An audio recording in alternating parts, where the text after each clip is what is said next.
So this is Watford preview. United heading to Vicarage Road this Saturday in what could be Ole Gunnar Solskjaer's last game. Is it going to be that game? Let's find out.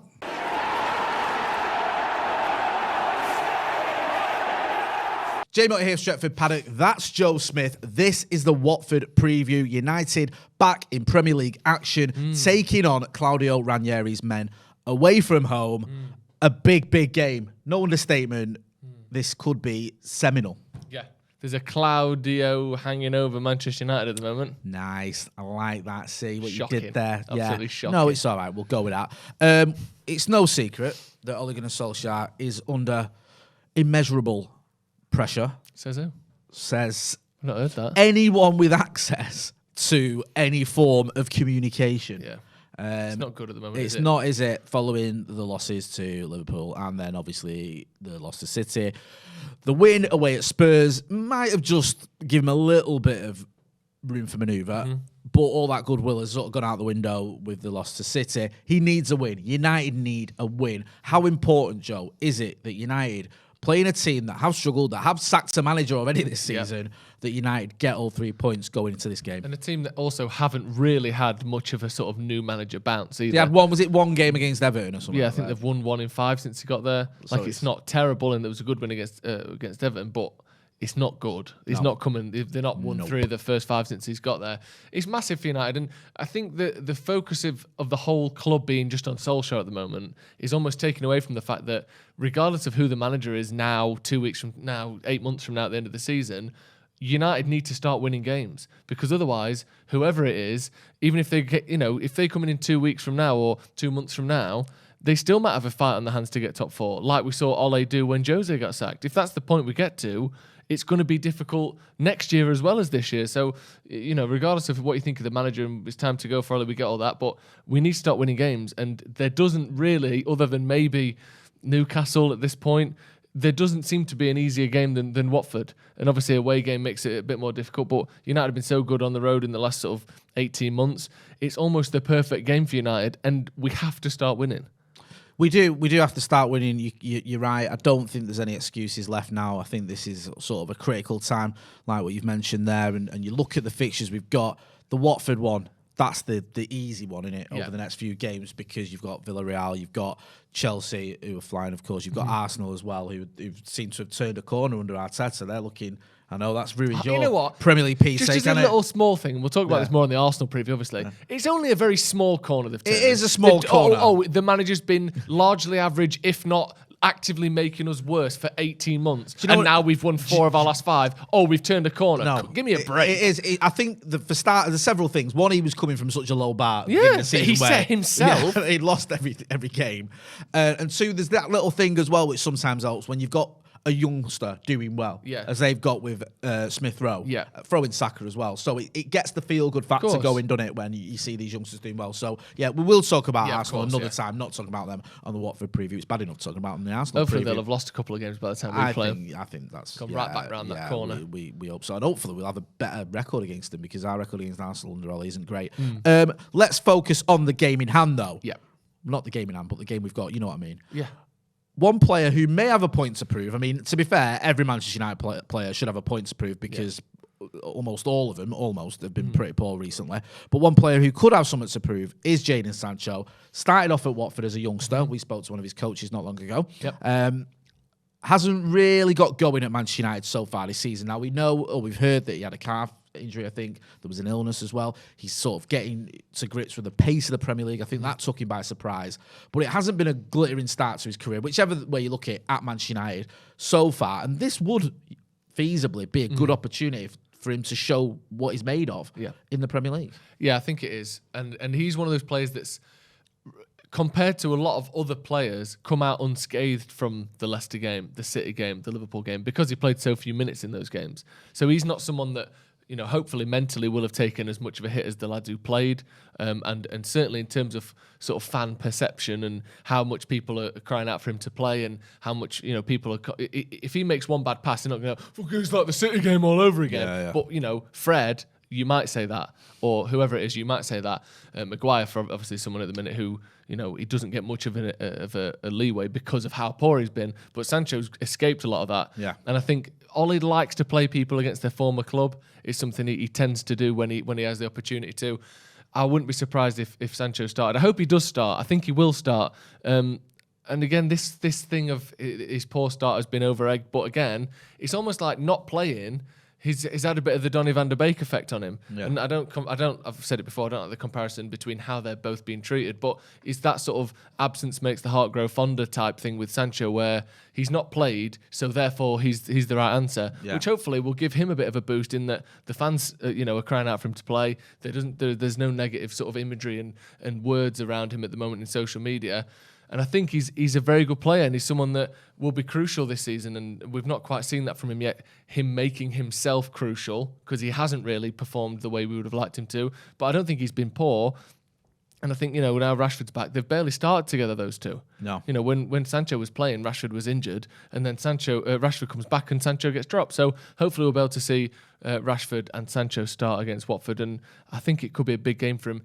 Again, no offence to Watford, it's an easier game. There's no denying that. Whether we drop points or not, Watford are one of the worst teams in the league, and that is just undoubtable. That's a fact. So I think it'd be a great chance for him to, goals and assists one thing, but let's get maybe 90 minutes under his belt, actually, progress, win a game, contribute to the team winning the game. I think this is like literally the perfect opportunity to do that. Completely agree. One thing I do like about Jadon Sancho, he's not going to hide it, has he? When he's played, he's wanted the ball. He's tried to do the things that he's in the team to do, run at players, try and create things. He's not just kept it simple and just done little sideways passes, whatever. He has tried his best. So I think that's what you want from him. You want to see him still sort of playing to his strengths and having that confidence to try and beat his man and try and take him on and create things. And hopefully against, like you say, a pretty average Watford team, this should be the perfect platform to do it, as well as coming off the back of a little bit of a break, because obviously he wasn't away with England. No. He could be refreshed and have that little bit of a spring in his step that he needs. The good thing as well is he's looked more adventurous and more front foot as the season's gone on, as he's been playing less. He hasn't sort of gone into his shell. I thought the first few games he looked a little bit cautious and let me just make sure I keep short passes. Yeah, no, you're right. When he's gone on, he's could actually be done accused better. of that. Yeah, recently though he hasn't. I've seen him running at players and trying to create things. And like you say, it's not his fault we got beat off City. Bringing him on, I think was it half time he came on, wasn't it, against City? It was almost a poison chalice, because he had almost no chance of really turning that one. But I don't think he got much of the stick for that, really. Did no, he? No. I don't think any. Like you say, you're not pointing the finger at Jadon Sancho. I actually felt a bit sorry for him. Yeah. Coming on to a game where we were deflated, City were having nearly all of the possession, and it was like, right, go on, Jadon. You've not played a lot this season, but go and win us this game against your former club when we're 2-0 down. Yeah, and even was it 5 minutes or so he had against Atalanta? You come on, it wasn't really him that set the goal up, but we was lively, though, wasn't he? Yeah, he was lively, he was involved. Behind, so hopefully this will be the chance for Jadon to show why we spent 73 million quid on it, even though I think we all know it anyway. Yeah. Should we have a look then, with all that being said, at our predicted 11s? I'll start with you. This is your predicted team for the game against Watford. Talk us through it. So De Gea, Wan-Bissaka, Lindelof, Maguire, Shaw. Maguire's been poor, but he had a couple of decent games with England. Easy games, obviously, but I think he just easy against San Marino, mate. They're like one of the best teams in that region. Yeah, exactly. And they're certainly the best team in San Marino. Yeah, that's what I was talking about. I think with Maguire, there's almost become a point where, not quite the same as some people have got with Ole, but some people seem like they almost want him to play badly now. Oh, they do. So they can say, waste of money. I've decided he's a waste of money, so I hope he's shit to prove me right. Yeah. Not, I want the club captain to be as excellent as he was for 80% of last season. That's not what people want anymore. They want him to keep proving them correct, which is ridiculous. So for me, the fact that it was only Albania and San Marino, he just needed some competitive games where he wasn't shit. Yeah. Because he's been shit a lot of games in a row for United now, especially that game against Atalanta where I thought he was the worst he's been. He looked like his head had completely gone. Yeah. He's not front foot to balls, waiting, letting balls bounce past him and trying to flick a head out last second. Like, just weird activities by Harry Maguire. But Albania and San Marino are games that he's played for his national team. He scored in both of them. Hopefully that can be, even if it's only a little bit of a sort of a step in the right direction, at least a step in the right direction. Yeah. So hopefully he can come back and improve. Luke Shaw, again, needs to improve. They're both sort of dragging each other into hell on that left-hand side at the minute, and that needs to be turned around. And especially Maguire, because he is the club captain. And I think it is awful, that left-hand side of the season, isn't it? I mean, I'm like you. I've defended Harry Maguire, but the left-hand side of our defence has been as bad as I've ever seen it this season. Certainly as bad as I've ever seen them too. Yeah. So I think let's hope those games against those lesser teams can pick him up and like I said, start him at least pointing in the right direction. Whereas before he was just every other way, 180, facing the wrong way, like literally running in the... Is this it? Am I going the right way? No, you're running the wrong way. Yeah. Have you ever seen that footage? It's quite heartbreaking. There's an elephant. There's like a big pack of elephants crossing, somewhere in Africa. I don't know where they're going. Didn't ask them. But there's a whole herd of them, and the baby gets separated from these by some other beasts. Right. But it manages to escape these lions or whatever. Yeah. And it's running. It can't see its family. It's running back to him. And the camera zooms out and it's running the opposite direction to the rest of the pack. Yeah. And it's heartbreaking. Yeah. And that's what Maguire's been doing. Yeah. He's running, he's trying to do something, but he's literally running in the wrong direction from form. Hopefully, he's at least turned round. We now. need like one of them signs like having Forrest Gump, when he's playing American football and he's running, they have a sign like that way. Yeah. Get one of them for Harry Maguire. Maguire needs one of them. Hopefully, he's at least facing the right direction now. I've gone Fred and Matic in midfield. Fred again, impressing. Again, you see a list of stats from Fred playing for Brazil. There's almost designed to criticise Man United somehow, like it's everyone else's fault but him that he's been inconsistent for us. But again, looks like he played well for Brazil. Matic can surely play once every 6 weeks, otherwise what's he doing here? And then I've gone for Sancho, who I think needs a game, deserves a game, and this again is a perfect game for him. Bruno don't get dropped, Rashford don't get dropped when he's fit, and Ronaldo again, undroppable. Undroppable. And he's had a tough time, hasn't it, Ronaldo, with the old Portuguese shenanigans. They're in the playoffs, aren't they? Yeah, it's all sort of going a little bit south there. Welcome to the playoffs. Yeah, poor Ronnie. I understand all of that. It makes a lot of sense to me. See your team then. Yeah, my team is very similar. The only sort of difference there is I think I've gone with Alex Telles. I've gone with Alex Telles because I think Luke Shaw is playing as badly as I've seen. Not just him, but any left back for Manchester United. Probably going back to the Alexander Butner days, and not even the first Alexander Butner game where he played well against Wigan. I mean the latter stages of Alexander Butner's career at Manchester United. Shaw's just been awful, and I've praised Shaw in the past. I'm not got a vendetta against him. I'm just sick of seeing him miles away from the right winger.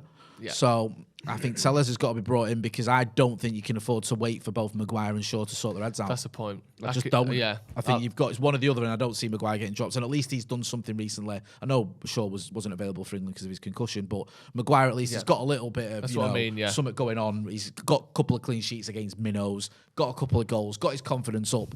Posed with that picture where he was holding up John Stones or whatever they were doing. Did you see that one? Yeah. Rock, paper, scissors. Absolute lads. Hey. Whoever wins gets picked up. Absolutely. Tell you what. What we like nutters, us. Hey, we're ready for Zante, but is Zante ready for us, on the plane on the way there with 2 cans. Can't wait till I get these down, they'll be bladders. Hey, he's a madman. He's an absolute madman. I told him to pick me up and he did. He picked me right up. He's banter and then some. Yeah, absolute rocket bastards, them, aren't they? So we saw all that nonsense. Yeah. So at least he's got, hopefully, on a serious note, it gives him a little bit of a just getting back to where he used to be, sort of, enjoying his football again, feeling the pressure off him a little bit, enjoying himself. Comes back to United, and this could be the game that we start seeing the real Harry Maguire. Because I'm with you, Harry Maguire is a good player in a bad spell, not a bad player having a bad spell. Reasons you said the midfield. I'm with you on Sancho. And Rashford for me, I think he should be available. So put him in the team, and Ronaldo obviously, and Bruno, especially no Pogba. So it all makes sense that to me. I think that's the team that Ollie will go with. The only question mark is, does he still trust Shaw? Does he think Shaw's still my guy? I just feel like we're getting to the point now where you've got to change something on that left hand side, and there's only so many times you can go, oh, they'll come good soon. Because it's not been happening so far this season. Watford. Yes. They go through managers like... Come on. You go through Bix. Yes, they go Razors. through managers like I go through big razors. I think it's been like 13 managers in 8 years or something. Anyway, we were doing the maths before. Ridiculous. That's not counting the caretaker ones. Who's the danger man for Watford? Well, you look at their results there. They're not having a great time of it. You said they didn't get a new manager bounce, really, from Ranieri. No.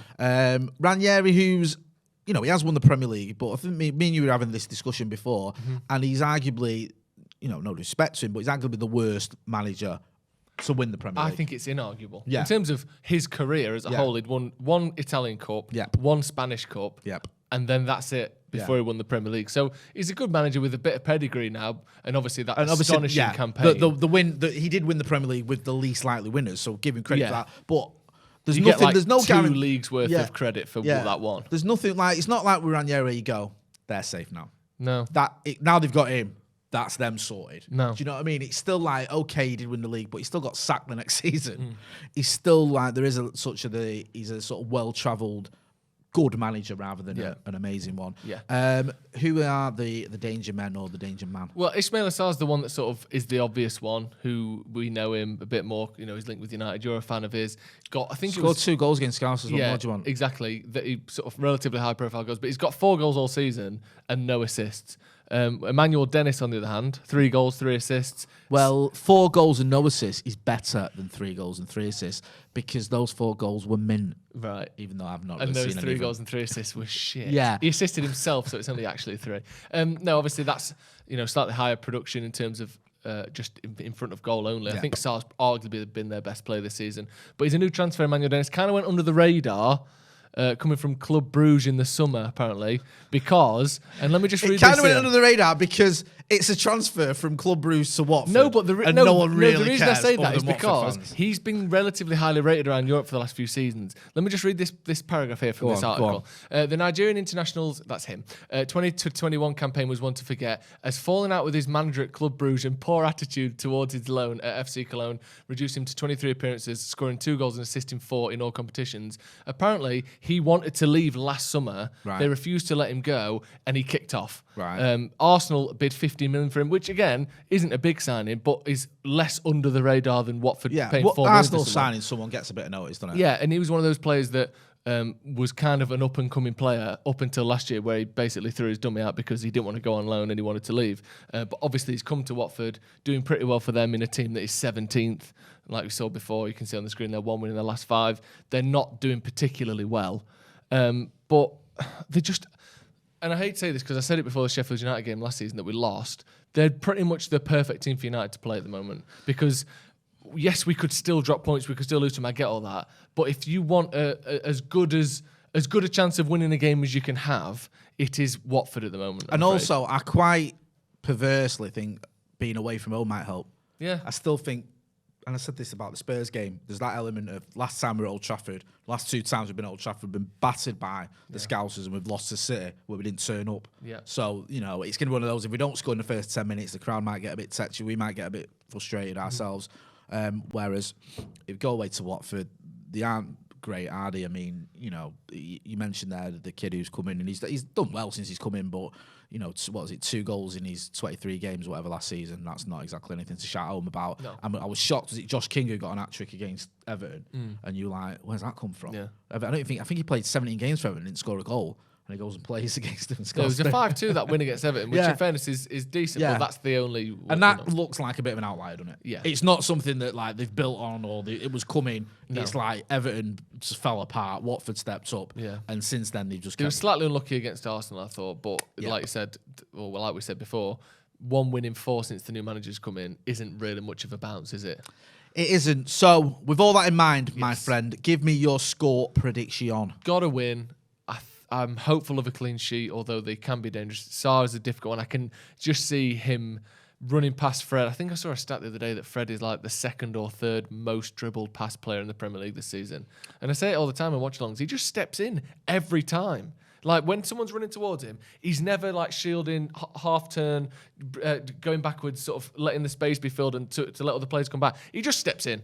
If they're running towards him, I'll step in. And if they knock it past you, he just cannot catch up with them. He's not particularly strong. He's not fast, and he doesn't have much of a radar in terms of when to tackle someone. So sometimes his challenges are so far away from the player, you can't even get near him to foul them. Like, it happened 3 or 4 times against Traore, who I know is obviously this sort of muscular, like, freak of a player. Like, but even so, he couldn't foul him. No. He couldn't get near him. He's when you say, he's like grabbing, and he's like, no, he's not there. I remember me and you on Watch Along last season, and it was last 5 minutes. I can't remember the game. I think it might have been the Wolves game, or I can't remember, or the Villa game where we were hanging on. One of the games we were hanging on.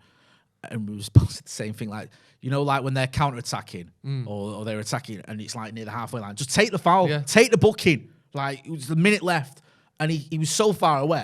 He can't. And you think, is he ever going to get that part of his game right at 28? I'm not so sure. Yeah. I'll be honest with you, just while we're on Fred. Yeah.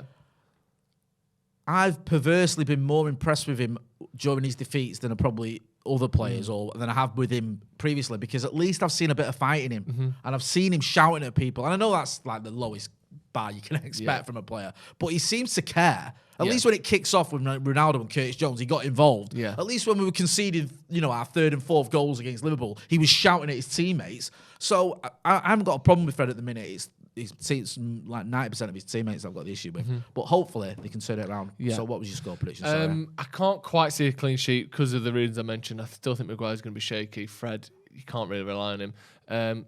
But I think we've got to score some goals. And I think if you put Sancho in there, we'll create... Rashford is on great form since he's come back in terms of scoring. Ronaldo has been on great form for 15 years.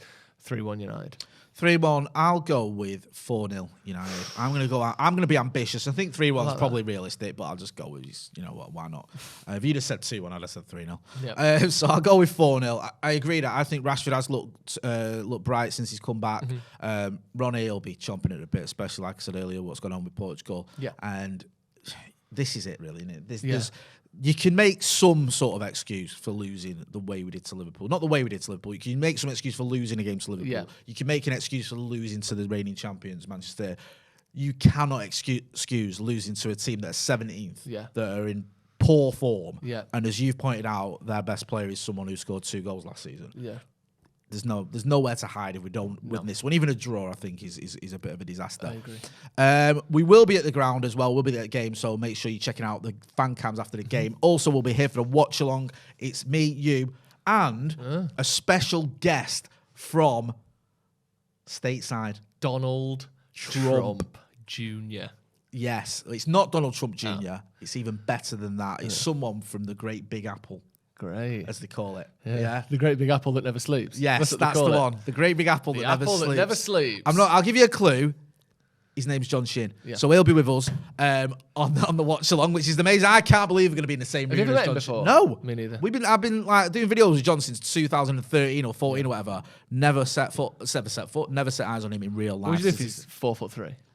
How shocked would you be? Or 7'3". That'd be more shocking. Yeah, that'd be shocking. Like 4'3", I wouldn't be surprised, but 7'3". Would be surprised. I've only ever seen him sat down. I don't think I've seen him stood up. And that was on a booster seat. Yeah, so he's going to be here. So we'll be here. Also, don't forget to send us your score predictions. Where should he send it to? paddockmatchday@gmail.com. Send it in. Go and check Joe out. Joe Smith 98 over on the Twitter. I wish 93. 93. I always do that. It's Ronaldo in it 98. Yeah. What is wrong with me?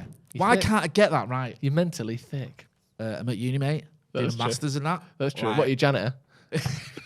I'm like Goodwill Hunting. They leave formulas on the wall, and I answer them. And you rub them out. He's left this rubbish here again. Right. So make sure you check it out, Joe. Make sure you check it out, us. Don't forget as well to hit subscribe. We want to get to 700,000 subscribers by the end of the season. This has been the Watford preview. Thanks for watching.